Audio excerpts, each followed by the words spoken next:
নাজিৰাত সদৌ অসম ছাত্ৰ সন্থাৰ প্ৰতিবাদ কাৰ্যসূচী অনশন কাৰ্যসূচীৰ যোগেদি নাগৰিকত্ব সংশোধনী আইনৰ বিৰুদ্ধে প্ৰতিবাদ সাব্যস্ত কৰিছে আছুৱে। সদৌ অসম ছাত্ৰ সন্থা আৰু ৩০ জনগোষ্ঠী সংগঠনৰ আহ্বানত নাগৰিকত্ব সংশোধনী আইন বিৰোধিতাৰে নাজিৰাত সদৌ শিৱসাগৰ জিলা ছাত্ৰ সন্থাৰ ১২ ঘণ্টীয়া অনশন কাৰ্যসূচী।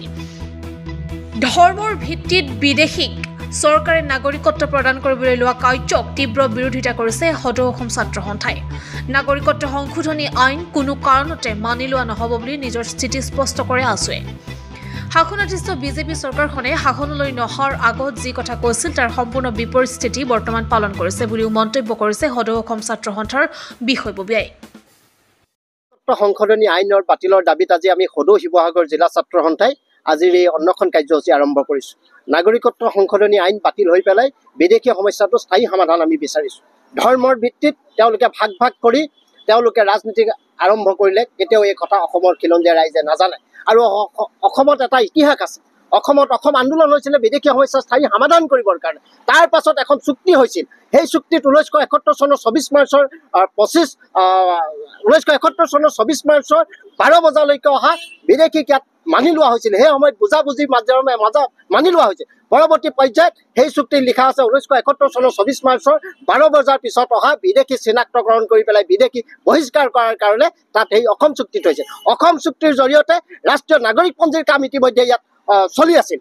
তাৰ পিছত এইখন চৰকাৰে কিন্তু কাৰো কথা মানি অসম চুক্তিক নক্সাত কৰি তেওঁলোকে সংখ্যাৰ বলত বিদেশীক ইয়াত জোৰ জবস্তি জাপি দিবলৈ লোৱা কাৰ্যক কোনো কাৰণত আমি সদৌ অসম ছাত্ৰ সন্থা আৰু অসমৰ খিলঞ্জীয়া ৰাইজে মানি নলয়।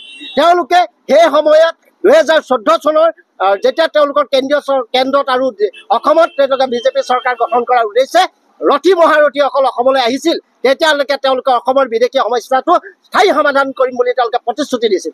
বিদেশী সমস্যাটো তেওঁলোকে কৈছিল যে 16 জুনৰ পিছত 2016 চনৰ 16 জুনৰ পিছত তেওঁলোকে বিদেশীয়ে তালি টোপোলা বান্ধাৰ সপোন দেখুৱাইছিল। আৰু তাৰ পৰৱৰ্তী পৰ্যায়ত অসমৰ ৰাইজে হিল দৌল ভাঙি তেওঁলোকক গোট দিছিল।